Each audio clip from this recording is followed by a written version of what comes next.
Hello everyone and welcome to my Yu-Gi-Oh! Duel Links ban list prediction.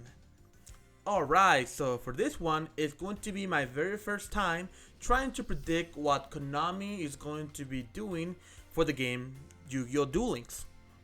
As I mentioned before in previous videos, I am a competitive Yu-Gi-Oh! Player, a competitive TCG player. And I've been playing the game for about 10 or so years, maybe a little bit more than that. And I've noticed a lot of trends in the physical card game.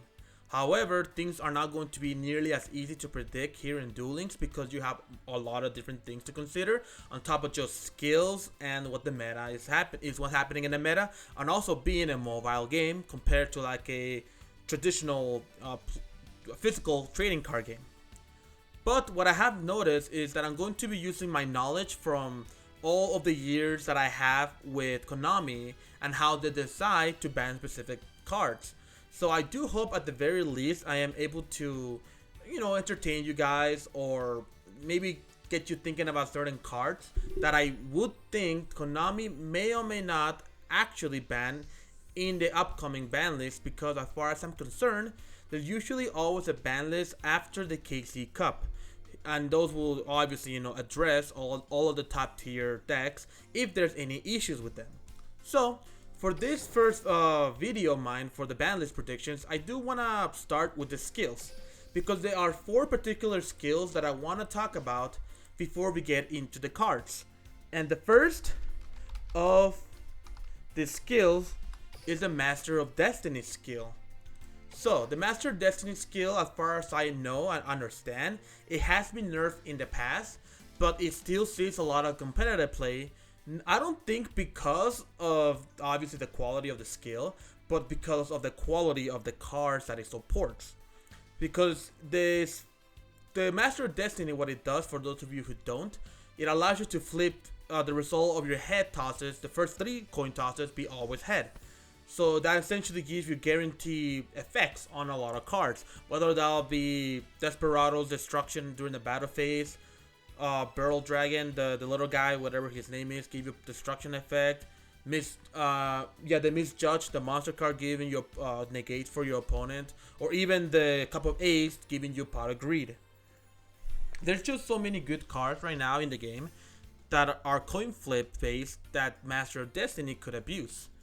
And I've seen a few different people talk about this skill and how it could be nerfed. I heard, different opinions about whether or not maybe the skill needs to be only for the Arcana Force monsters, or maybe you needed extra cards in your deck, because currently, in order to utilize the skill, you need to have at least 7 or more cards with different names that require coin tosses. So, I've heard people saying, okay, you'll increment that to like 10 or something, maybe 8. But I also heard other ones where you flip coins, like it changes, so the first one is always head, the second one may not be, the third one is always head, the fourth one might not be, that's sort of like what's the word I'm looking for? Like every other one will be a head. But I don't think that will actually be a fix for the skill. And to be honest, I don't know how they would want to fix a skill like Master of Destiny, because I do think the skill itself is balanced, quote unquote, enough.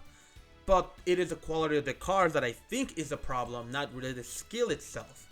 So, but if I were to give a prediction on this particular skill, I do think they might, if they want to hit it in some way, increase the number of different cards you can have in your deck to, I would say, I think 8 is fair enough for me, but I wouldn't mind it if it was like 10. I wouldn't be surprised, as you say, if they increase it to 10. Or even to like, maybe you need to have 2 to 3 Arcana Force monsters in your deck to activate the skill on top of the restriction it has on here. So it's very difficult, like I mentioned, to balance the skill, because I think the quality of the cards is the problem, not the skill itself. And for the most part, I do think if they're going to do something again, it might just increase from 7 to 8, or have a clause where you require at least some numbers of Arcana Force monsters in your deck to utilize this skill. So that's Master of Destiny. The next skill I want to talk about is See You Later. And See You Later is actually not that big of an issue in my opinion, but I have seen decks abuse it a lot, with the Star Seraph strategy, for example, and even in Thunder Dragon deck because this is a very powerful card in order to resummon your powerful monsters. And it is a really cool skill. Now, don't get me wrong, I actually adore this skill. Like, I think it's a fair skill and I think it's a good skill, but it is now, I think, in a position where it's starting to be abused by very few particular strategies that makes the skill feel unfair. I mentioned again the Star Serfs, where people will have the Star Serfs like normal summon the stick, search its share, and then in some ways it's able to, well, bounce back the stick to begin with and then resummon the stick again to then go, you draw 2 and then get a rank 3 on the field or rank 4 on the field with 3 materials. And that's very, very powerful, especially in a deck like the Dark Worlds that I've seen most being abused in. And then in the Thunder Dragon strategy, this skill is also being abused in order to resummon your Levianeer dragons. And that is, I would say, a little too much. I mean, yeah, Levianeer dragon is only a hard once per turn, so you're not able to utilize multiple skills, but you are still able to banish multiple times, summon him onto the field, and it gets a little tricky in some situations. And I don't, like I mentioned, I think the skill is fine, but I have seen a lot of complaints on it. And if I were to nerf it in some way, I would just make it that you are not able to summon the monster that you brought back from the field, during that same turn. Give it that bit of a, like kinda how a lot of cards in the TCG have this text where it prevents you from activating the effect or using the monster the turn you like search for a specific card. Like for example, Songon has that sort of effect that when it gets in from the field to the graveyard, you're able to add a monster from that is 1500 attack or less from your deck to your hand, but you're not able to utilize that monster's effects that turn. So I would think that could possibly be implemented into this skill.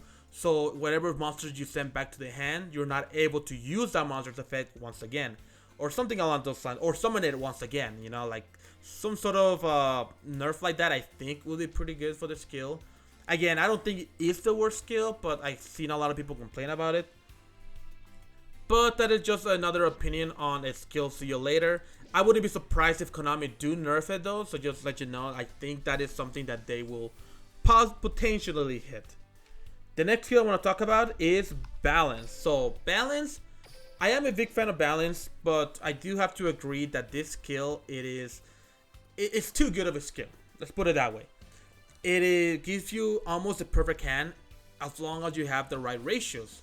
Having a monster spell and trap in your deck, like even if you have multiples of them, doesn't really matter because you don't have to worry about consistency as long as you're able to open the cards that you want to open with, and especially in control matchups where you want to have like a powerful monster that you can do a play with and then be back up with particular spells and traps is very strong. Currently, there's only a few like top tier decks that are actually using this. One of them being obviously the most offender one is Nomonites, because they're able to grab a monster, grab an equip spell, and then grab a disruption usually from as their starting hand, and then whatever fourth card they end up drawing after that. And that's really very strong for them because it allows them to almost every game able to go into their full combo without many repercussions. Like it is just a guaranteed combo for them and a guaranteed disruption. Like you have to play through a disruption on their part. And there's just so many ways you can balance the skill or hit the skill, I should say. And I've seen so many different ones, like add the number of 6 of each card to 7. And I've seen another one that I believe he mentioned that you cannot special summon the turn you use this skill or something like that. But I honestly think the best way you can make this card more balanced and better for the metagame is kind of add a restriction, like an additional condition that the skill restart has. As I feel like they're in both balance and restart are in a way similar in what they want to accomplish, giving you a perfect hand. Where restart has so many different conditions for it to be used, balance I think should have the condition that you are not able to draw your next following turn. I think that would fix the deck because it allows you to still play whatever you want to, have that perfect opening hand, but not being able to draw a card afterwards, I think will make the decks that want to have those particular cards have what they want, but not being able to get more after that, because I think that's really what made the skill very powerful. It's just you having that perfect hand and just go from that strategy as you keep drawing your cards. And when you cut off that advantage game after you set up your perfect field, I think it's fair enough, because then your opponent is able to draw into possible more outs, because then you have to play with what you have, and you really should just be playing with what you have, since that is already a perfect hand. So I do think that just making it so you cannot draw the next following turn is good enough, in my opinion, for a skill like this after you use it. I mean, yes, it makes going second a little worse in my opinion, but you're already opening with a good hand, and it really just makes going first, essentially not change at all. I think going first will still be about the same for any balanced build. It's just going second is a lot weaker, because you are now restricted for not drawing your first turn, since you already have the perfect hand, like you should be able to deal with whatever is ahead of you with that hand. So yeah, I do think balance should just have that extra additional restriction or condition for it to be used, and I would think it would be a perfectly fine change at that point. And then for the last skill I want to talk about is Destiny Draw. So Destiny Draw, this is more of a wish list here. I think this card should be rebalanced. So instead of saying can be used when your life point decreased by 2,000, it should say you can use this skill if your life point is 2,000 or less. Because I kind of thought about it the other day. I was fighting against a bunch of Yami Yugis at one point, and every time they decrease the life point, they use their, what's it called, the Battering Boxer Bell to then increase the life points right back up. And then at that point, even if I reduce their life point by 100, or maybe I go way beyond the 2,000 and they use Veiled, they're now using Destiny Draw when they're at 4,000 life points. And I thought about that, and I'm like, that just does not sound right. This skill should really just be when you're less than 2,000 or lower, because it should be a comeback skill where you want to use it when you're lower, because it's a Destiny Draw. You want to make it like the show. Yugi is in a predicament. He's about to lose. He needs to draw that perfect card. And I honestly think this skill should change to be that way, because it just feels a little weird when I looked at it. I'm like, wait, you can use it even after Veil and still be at 4,000 and activate Destiny Draw. That just does not seem right. Having a powerful draw when you're at 4,000 life points, it just feels a little awkward. Not awkward, just doesn't seem right. It doesn't fit right for the character and the skill Destiny Draw to do that. So it's just a bit of a wish list here, and I do hope Konami changes this skill to do that, because again, it just doesn't feel right. It's Yami Yugi. You want to be at a lower life points, so then you can Destiny Draw and feel like you're part of the anime. Like you're feeling like you have the combat card when you're on the ropes, and it doesn't feel that way when you're playing him or against him. If you just Battering Boxer Bell after you take him down by 2,000, and then they just get a free Destiny Draw when they're at 4,000 life, it just, like I mentioned, it's just whatever. They really should just change this text. That's all I want from this skill to change, just to make it more flavorful and better. So in any case, that is it for all of my skill balancing. I only want to balance 4 skills, because that's the only 4 that I think should be balanced at this point. I don't think Kaiba has anything that is strong, or any of the Sexo World characters. So in any case, we're gonna now go ahead and talk about the cards themselves. And I have here already a bit of a card selection that I'm going to talk about, all from top tier decks. And we're just gonna go ahead and get started with it. So let's go ahead and get started with the Desperado cards first. So we have 3 cards here that I want to talk, quite a bit of cards actually. There's Ally of Justice Quarantine, there is Cup of Ace, Head Judging, and Super Team Battle Force Unite. So Desperado has been a deck that is just been a bit of a issue for a lot of people, because it is a coin flip card, and the cards that I hear complain mostly about are Cup of Ace and Head Judging for the majority of the time. And I do have to agree, these 2 cards probably need to go at lower numbers or be limited in some ways. First, let's talk about the monster, Ally of Justice Quarantine. So Quarantine has become a more popular card to be main deck in Desperado decks because it is a Dark Machine monster that synergizes really well with Desperado, and it also shuts down a lot of light strategies. And currently in the game, there's quite a lot of them. You know, we have the Noble Knights that are light, you have Blue Eyes that are light, and you have like some Thunder Dragons are light. You know, that doesn't matter nearly as much. And then there's a new Photon strategy. They're all light. And Quarantine just kind of shuts down all of these light-based strategies. And the reason why I think Quarantine might be getting hit is because there were at some points a lot of people playing Quarantine again in the Seto Kaiba Invitational Challenge. And it just felt pretty awful to watch, like the influencers playing around a Quarantine, and even Seto Kaiba himself during like the virtual Kaiba, him going up against the Quarantine and not being able to play the game. Like, it honestly feels like a very unfun floodgate card to be played in any form in Duel Links. And I kind of just want to quickly talk a little bit about floodgates in the actual TCG game. A lot of people completely dislike floodgates. A lot of people do. And for the majority of the time, a lot of those floodgates get hit in the Yugioh ban list in hit quite yet, but for the majority of the time, these floodgate cards are just not very healthy for the game because they, what's the word I'm looking for? They really prioritizes, I guess. It's not the right word, but they really just promote. There we go. Very unhealthy strategy of just, okay, I play a card. If you cannot deal with it, I win. Sort of strategy, and it just doesn't sound very good, especially when currently in Duel Links they seem to be wanting to promote, you know, this light-based strategy with the photons, for example. And now that Quarantine has been shown in the Kaiba Invitational, like the virtual Kaiba, I do think this card has a potential of getting hit in some ways, because I'm sure the influencers and Konami is like, wow, this card is unfun to play against, you know, let's take it out of our game.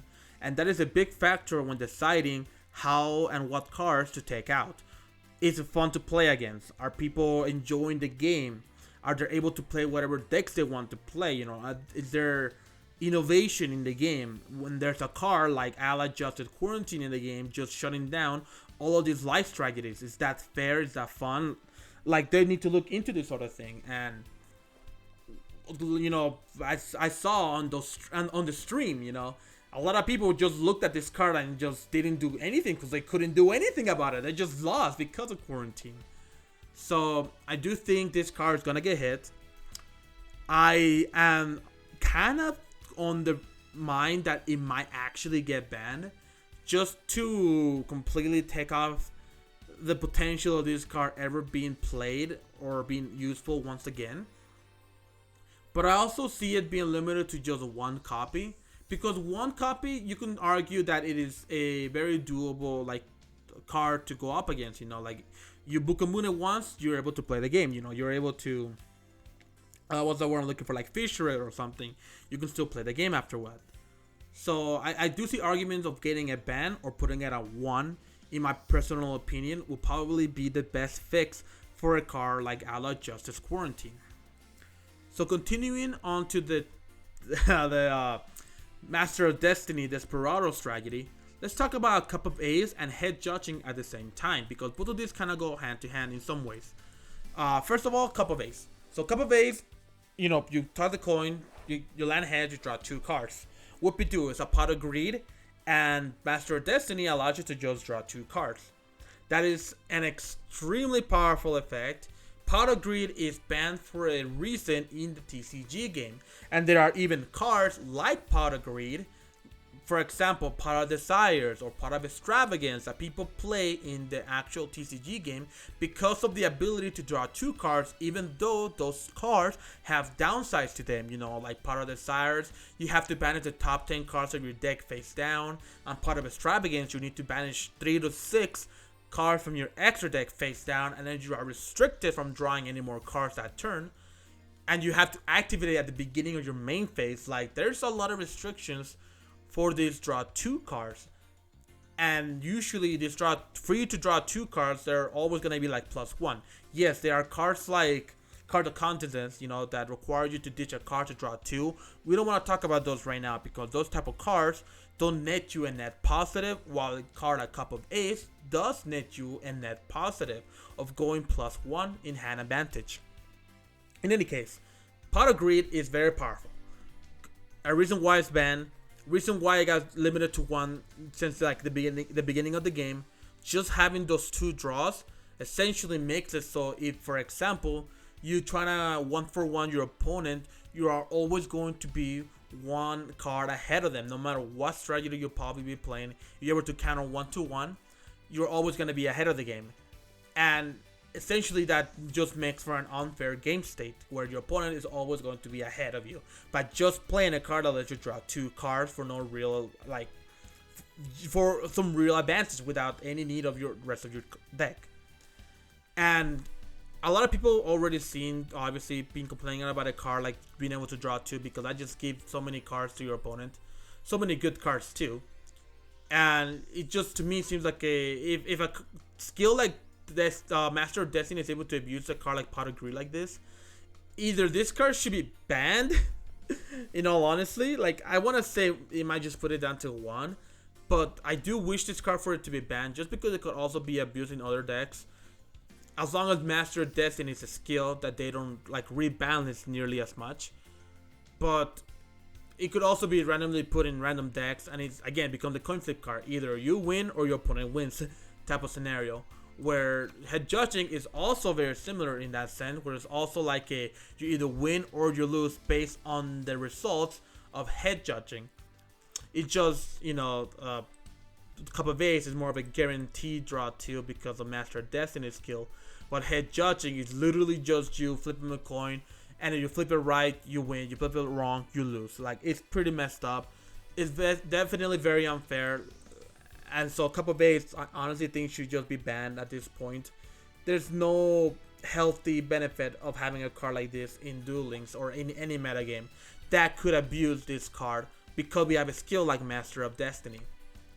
And as I was talking a little bit, same thing with head judging. It kind of falls in the same category where it becomes a very extremely unfair card if you're able to hit it off, because able to negate a monster effect and then take that monster permanently just wins you the game. Like, you have no idea how many times people complain about this card. Like, even I have faced the wrath of head judging when it hits. You just lose a monster, there's nothing you can do about it, it's gonna get taken, you are going to end up losing like 99% of those games.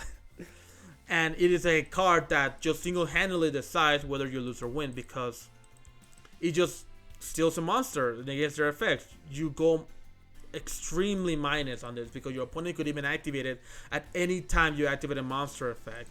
Having that power behind a card like this, it's too much. It really is too much for the game. And even random decks are able to utilize this. It's just not Desperado. I've seen it being used in random strategies just for the fact that you can just mess someone up and win because of a coin flip. And I do think this card needs to go. It just needs to go. Very unfair, very unfun to play against. And if I were to give it a limit, in my personal opinion, I would want it banned completely just to prevent anybody from using this card ever again. Because if you're limited to 1, people are still gonna use it. Those people who enjoy ruining other people's day, they're still gonna use it. And all you really need is the 1 copy anyways. So limiting it, I don't think will do absolutely nothing, because people will still use it. Semi-eliminate it would do nothing.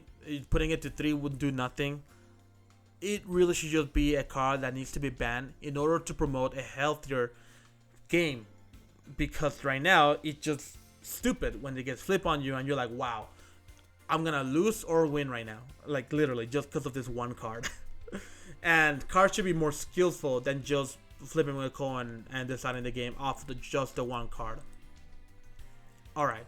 And the final card I want to talk about is just Super Team Buddy Force Unite. So Super Team Buddy is an interesting card. It is very abusable in Desperado. Like I mentioned, right now we're talking about Desperado decks. But I've also been used outside of Desperado decks. I don't think the card inherently is a bad card. It is just that because of the Desperado strategy, it makes this card a little too powerful, being able to revive, Desperado himself.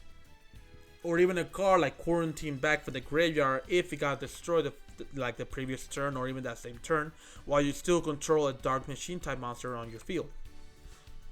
But what makes it very unfair is that you're able to special summon it from the hand or graveyard, and a lot of the time you would just ditch Desperado for a card like Karma Cut in order to get rid of a card.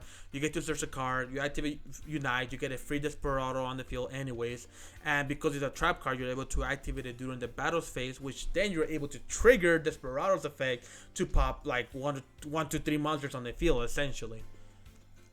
And it just gives the deck too much playability. And not only in that deck, but in a lot of other different strategies, I feel like this card could potentially be abused like it is currently in Desperado. Again, I've seen it in random strategies here and there. It does what it does. It revives specials from the hand or graveyard. But as long as there's a card like Desperado in the game that could easily abuse this card and give you advantage off of it, I do think in some ways this card should be hit, just to promote it a little bit less. Currently, there's not that many like semi-limited cards, I would say, in Desperado decks. But I do think Silver Body Team should be a limit 2 at the very least. And so that way you get to see it less. And if you want to play alongside any of the other powerful limit 2 cards, it will be fair enough to kind of like, okay, which one do I want to play with, rather than like, I'm just gonna play a triple body team just so I could cheese some monsters out onto the field. But I do think that, like, this card should probably be like semi-limited, like get it to 2, call it good, maybe even 3 if you really wanted to. Like, as long as it has some sort of limit, so then in the future we're able to limit cards that could abuse this card, just as a heads up, in more than anything. But in any case, that is it for the Desperado side of the ban list prediction that I want to predict here. Next, let's go ahead and talk about our good old pals, the Noble Knights. So currently, I only have 2 cards that I want to talk about for the Noble Knights. We have Winifred, as well as Until Noble Arms Are Needed Once Again, the trap card. So, Winifred and the trap card are both essentially what makes the deck, I feel like. Yes, you have Merlin and you have Madrot that you're able to, start your combo and on your Arturdagus or whatever that rank 5 guy name is. And that's very powerful, very strong. But every time you play against Noble Knight, you always see the exact same play. Whenever sent to grave alongside 2 traps. It doesn't matter what you send.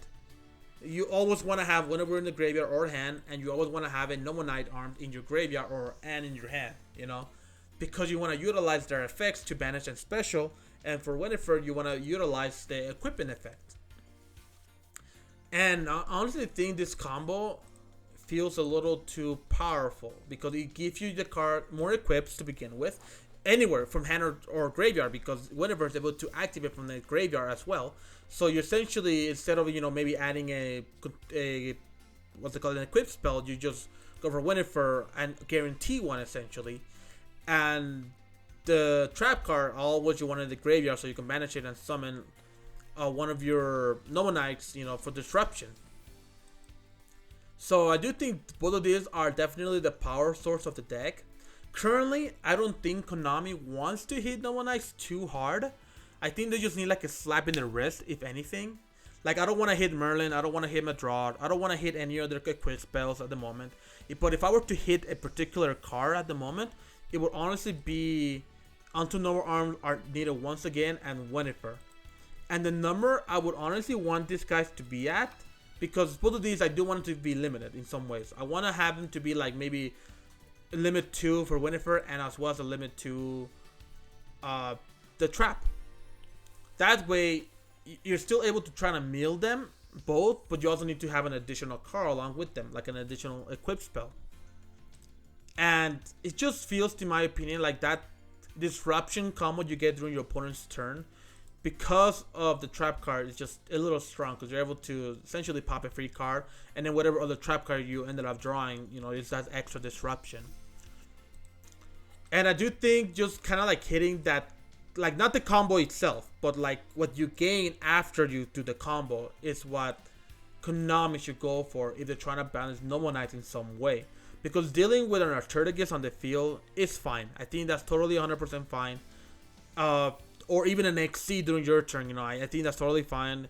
Have your board, but having that extra disruption, I think, is what really kills a lot of people. Because I feel like a lot of decks are able to play to one disruption. It is two disruption when it becomes a little more difficult. And Noble Knights are able to consistently gain that every single game, usually, because of balance and because of how well their cards will work together to create that scenario. So, like I mentioned, like Winifred is not the problem. I just want it to be limited to. So that way you have to play a limit to trap card as well. So then you have to play one-on-one in order to actually gain your combos off. And I do think that would be the better hit because I mentioned it again. I don't want to hit Madrar. I don't want to hit Merlin. I don't want to hit anything else. I feel like those two is probably the perfect hit because they don't ruin the strategy. They just prevent you from earning an additional body on the field. Well, it prevents that consistency. Let's put it that way. You're still able to do it. You just prevent the consistency of doing it. So I do think that will probably be a better fit for the deck, in my opinion, because I don't want it to get hit too much yet. Not yet. They still need to have a little bit more of a light to shine in the meta. Just this should be enough for like phase 1, and next time they'll probably get hit if they're still meta. Alright, so now for the next, I want to talk about Onomats. So you probably realized that I didn't talk about the skill Automata play, because I do think Automata Pia's the deck, it is still a very early, like it's still in its infancy, let's put it that way. It hasn't had the time to shine quite yet. It is starting to become meta, yes, but we haven't gotten a lot of the cards for the archetype yet. We haven't gotten all the powerful cards. We haven't gotten all the powerful XC support. There's still a lot more for this deck to have and shine, and I do think there's gonna be more support as the boxes get released. And Konami, another thing they like to do is they like to promote future archetypes. They're not going to hit archetypes that they're going to have support for at all. Like, they want to keep those archetypes as live as long as they possibly can while giving them newer, better support to see how far they're able to go with it until they decided, okay, this is enough. We're going to ban the strategy in some ways. We're going to hit the deck. So, right now, the Onomat decks are still in that infancy stage where they're still going to earn more support because it is a Yuma deck. He's a protagonist of the Sexual era, so they want to have as many possible cards for that strategy. And the only thing I could think of that would probably be the fairest hit is not on the skill, is not on the monsters, but rather on the do-do-do draw or do-do-do draw, whatever this card is called, because it does allow them to set up their graveyard while drawing two potentially good cards. And to be honest, I do think this is probably the better hit. If I were to give it a number, either go to 2 or 1. Most likely 2, limit 2. So that way they're not able to play other limit 2 cards alongside do-do-do draw. Because I mentioned it again, like this is probably the better card because you're able to set up your like the Utopia guy, or you're able to set up your Dodo Globe. Like, there's so many things you can set up with Dodo Draw because having a monster in the graveyard does benefit the deck. So having this card be limited in some way, I think is probably the fairest and best play you can have, because they still have their consistency play going first, but without the Dodo Draw, they don't have any setup to do much other than possibly a standard play, getting a rank 6 and a rank 4 on the field. And if you go in second, then it just makes breaking the board much easier. But if you're going first, it also, because it will be limited to 2, allow them to play other cards like Cosmic Cyclone, so you don't have to get rid of your entire back row. For example, you have other counter plays rather than just get hit by Hey Trunade and end your turn because you ended up losing that game. So in any case, I do think Dodo Draw should be limited to 2. And I think that would be fair enough if Hey Trunade stays at 2. So that's it for the Automat deck. Next, let's talk about the Desperado deck. So right now I have two particular cards. No, the Desperado, my bad. The Thunder Dragon deck. And right now I have two cards that they play. That is going to be the Chaos Dragon Liveneer as well as Charge of the Light Brigade. So currently the Thunder Dragon strategy, in my opinion, is a very strong strategy that doesn't play any back row. And it's a very powerful at breaking boards and making, the rank 6 plays and even rank 8 plays. He's able to OTK very easily. He has a lot of powerful plays, a lot of powerful cards, and they run some of the Lightstorm monsters in order to mill cards from the deck to the graveyard. The reason why I want to talk about Liveneer and Charge of the Light Brigade is because the milling possibility of Charge of the Light Brigade really extends the plays, because having a Chaos Liveneer be utilized after you send 3 cards from your deck, whether that could be like anything, it could be like triple Thunder Dragon monsters, you're able to not only trigger those effects, you're also able to trigger Liveneer's effect to possibly destroy 2 cards on your opponent's side of the field. And Charge of the Light Brigade giving setup going first, going second, it gives them even more setup too in order to summon Liveneer. Because I do think the biggest problem of the deck is not how powerful the Thunder Dragon themselves are, but just being able to set up your graveyard off of 1 card and summoning a very powerful boss monster on top of that. So that gives me an option if I were Konami to look at this deck, because this deck, it is a bit of a free-to-play deck in some ways. It is a bit of an older deck. They might actually hit it a little bit harder than what I think they might, just because of that. And we've seen this card being abused several times in different decks. Lightstorms has been abused in a lot of graveyard-based strategies, like the Witchcrafters, for example. And right now, they're being abused in Thunder Dragons in order to summon powerful boss monsters like, Liveneer, and even their own, Thunder Dragon monsters. So, if I were to be Konami and a guessing man, I would think they're going to hit Liveneer and Light Brigade in some way. Either leave Light Brigade at 2 and limit Liveneer to 2 would probably be the harder hit, as long as everything stays the same, because there's still a possibility that they can take off, say, something like Gold Sarcophagus off the ban list. So then you have to play Gold Sarcophagus instead of Charge of the Light Brigade, for example. But another hit I think they can probably do is keep Liveneer at 3, but limit Charge of the Light Brigade to 1. That way, you essentially have to play less cards too, because a lot of the Thunder Dragon decks are playing like more than 20 cards, because you want to earn your consistency in drawing into Charge of the Light Brigade, and also limiting it to 1, for example, also ensures that it would not be abused in the future. Because I do think Charge of the Light Brigade could be a card that could still be abused in various strategy that hasn't been implemented into Duel Links quite yet. But to me, I would honestly just limit Liveneer to 2 and call it good. That way you have to choose between that or Liveneer, so that way people could still play with Charge of the Light Brigade, but Thunder Dragon has to only play 2 Liveneers. And honestly, the consistency of Liveneer is really what makes the deck very, very powerful going up against when you're going second. Or no, when you're going first. Because you can set up whatever board you want. This card just pops onto the field and you have like no counterplay to it. Usually like none. Unless you play some sort of counter trap card in your deck. Usually there's like no counterplay for a powerful card like Chaos Dragon Liveneer. And I think that's a little too powerful for even Thunder Dragons to have. So yeah. So that's going to be my thoughts on Thunder Dragons. Next, I'm going to talk about Blue Eyes real fast. There's only one card in here that I think should be hit in Blue Eyes, and that is Card of Coincidence. Literally just limited to 2, call it good. Like, that's all this card needs to have. Literally. This card, honestly, when it becomes available for everybody, it just became such a turbo card for Blue Eyes decks. Like, I don't think they're going to hit it at all, because they might still want Blue Eyes to be in some way popular, because it is one of the most popular decks in the meta right now.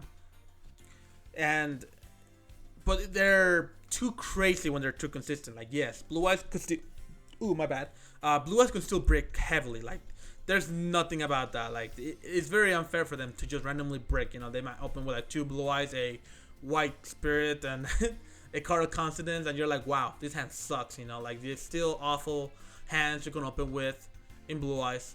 But when they open those right cards, they just combo off, you know, they go card of confidence, ditch a white stone, you know, draw two, wow, Awaken immediately, you know, ditch another white stone, search the blue as an alternative, you know, like they go off, like they could just amount such an advantage off of one card that it just feels a little bit too much at times. And if I were Konami, like maybe they want to limit this to 2 just to have a bit more of a fair strategy against other decks. Because right now, they just feels a little bit too strong, a little bit too unfair to go up against if you're going second, because there's almost no counterplay to a card like Consonance. Alright, and that's like literally the only hit I think Blue Eyes needs at the moment. Like, yeah, they might not hit Blue Eyes at all. Like, I don't think they will. But if I were me, my wish list, I'll say just limit this to 2, call it good. Alright, and for the final part of this video, I'm going to talk about the generic cards that should be hit in some ways in the ban list. And we have here, actually 3. Let's go ahead and get rid of Charge for the Light Brigade for a second. And add Hate True Nade to the list, because now we're going to talk about Necro Valley, Hate True Nade, and Karma Cut. So first let's talk about Hate True Nade, because this is the easiest one to discuss. Ban this card. Literally ban this card. Hate True Nade has shown time and time again. It is an enabler for OTKs. Whenever a deck could utilize and abuse it, they will play Hate True Nade. And being able to have an almost non-interactive card like Hate True Nade, and then having your opponent play the game becomes too unfair and promotes OTK decks too much. And when you get OTK'd, it's just not fun to play against. Like, sure, OTKs could happen in the game, and that should always be a possibility in any game. But when you have a strategy that relies heavily on that OTK to win, that's when it becomes unfair and unfun to play against. Because you gotta think about how Konami wants their game to be played. If their player base is getting OTK left and right, they're not having fun. Meaning the game just not going to be nearly as successful, and people are gonna start dropping the game. They want to avoid that as much as possible. So getting rid of a card like Hate True Nade that promotes this unhealthy behavior, I wouldn't say behavior, just unhealthy strategy, is probably for the best in the game for the long run. Hate True Nade has already been in the game for so long, and every time there's been an OTK strategy or a strategy that could abuse this card, you damn sure they're going to use it. They're just going to go ahead and use Hate True Nade as much as possible, and they're going to abuse this card, and it is not the funnest thing to go up against. And, you know, realistically, if Konami wants to keep a healthier game, they really should just get rid of Hate True Nade. Just call it good, don't look back, ban it, let OTKs fall apart a bit because of a card like Hate True Nade. They're not able to play that, you know. They still have other good removal cards like Cosmic Cyclone or Galaxy Cyclone, you know. There's still more backrow removal cards that don't just instantly, you know, okay, remove all cards from the field and time to win the game, you know. So I do think Hate True Nade should just go to 0, like literally. Like if it's a 2 with the changes that I made here for the ban list, I think it's fine. But I still want this card to just be off the game. It promotes unhealthy gameplay styles. It's not the most dynamic card either. It's just not very good of a card. So yeah, that's it for Hate True Nade. Next, Necro Valley. So Necro Valley is currently being abused in a lot of decks. Water decks are abusing it. Black Wings are abusing it. It is a perfectly good side deck card against a lot of decks. Even random ladder decks are playing Necro Valley just because they could randomly shut down your card from the graveyard. And Necro Valley is such a powerful floodgate card. Like this kind of goes back to the same argument that I had with Allied Justice Quarantine. Having a floodgate and being shut down out of a gameplay style is not fun to go up against. It's very unfair, and it shouldn't exist in any form in the game if you want to promote a healthy game. And Necro Valley is currently being used more and more as strategy is starting to become more powerful. It's starting to become more reliant on the graveyard. and it shuts down primarily decks like Thunder Dragon. Like Thunder Dragon just crumble on Necrovalley because they can't do anything against this card unless they themselves have backrow removal in some ways, like Cosmic Cyclone. And it really does, like I mentioned, hurts a lot of decks in many ways. So I do think Necrovalley in some ways should be hit. I've seen people thinking that it could be banned or limited to 1 or 2, or even limited to 3 if they really wanted to. But the best way to probably fix Necrovalley is, because if you limit it to 1, it's not gonna do anything. I'll tell you that right now. Limiting to 2, limiting to 3, it's not gonna do much either, depending on the deck that are using it. Most of the time, it's just gonna be sitting at 1 in most people's decks. This card should have some sort of like rebalance, in my opinion, because 1 is a UR from an actual structure, from an actual box.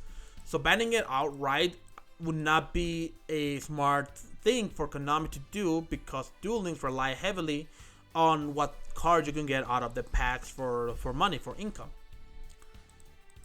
And Necrovalley kind of is put in that position, kind of like the Invoke strategy was as well. It was compromised so much that they had to limit so many of those cards of the Invoke strategy just to put it at a fair state. And Necrovalley, like, again, you can put it to 2, you can put it to 3, you can put it to 1. It's not gonna change how people play with this card. It's not. People are still gonna play it in decks that can play it. Like, the only thing I could think of is probably Blackwings not being able to play it because they have a lot of limits 2 in their decks. So you can put it to 2 and voila, they can't play it in Blackwings anymore. But that only solves one problem, you know. It doesn't solve every other deck that can possibly abuse this card. And in my opinion, it really should not be in the game either. But then again, there is a Gravekeeper deck that needs Necrovalley. And at that point, it becomes a tricky situation. What can they do to Necrovalley? And in my opinion, the possibly best thing Konami can do is just put it to a limit 3 or limit 2. It's not going to do anything for the game. It's not going to change how people play the deck. But it would at the very least prevent them from being played with other powerful cards. And in my number, let's put it to limit 2. That could probably be the best option for this card.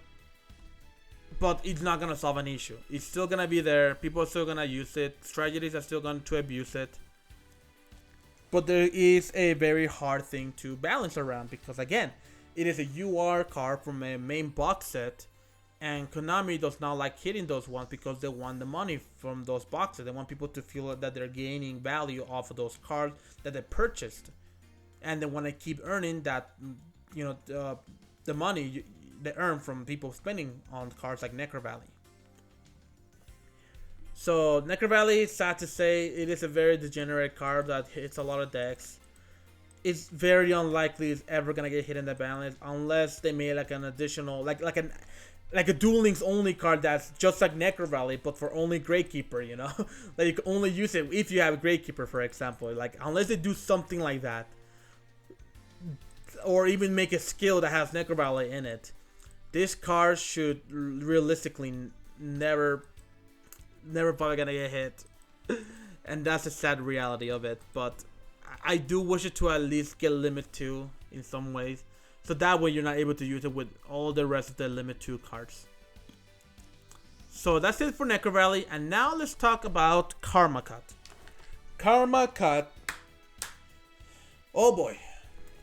People want this card gone, or limited to 2. For the longest time, I was in the same boat. I was like, yeah, Karma Cut is too powerful of a card. It needs to be limited to 2 at the very least. But I soon realized that that is wrong. Karma Cut is in fact a fair card.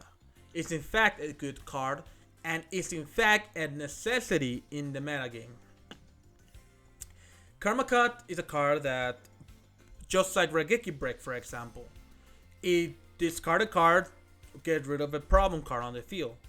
Regeki Break has the ability to destroy a card, and it could be anything, monster or spell and trap, while Karma Cut is limited to only monster, but they banish the target instead. Both of these cards play a similar role, but the both are different form of removal. Being destroyed and sent to the graveyard is far worse than being banished altogether, because there's a lot less cards that interact with the banished zone than there is in the graveyard.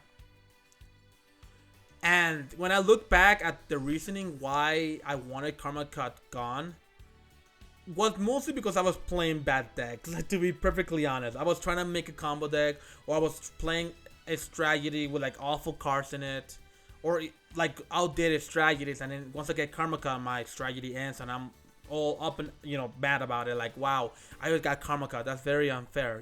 Like it is to that point when I started thinking that Karma Cut was an awful card, should be limited or banned.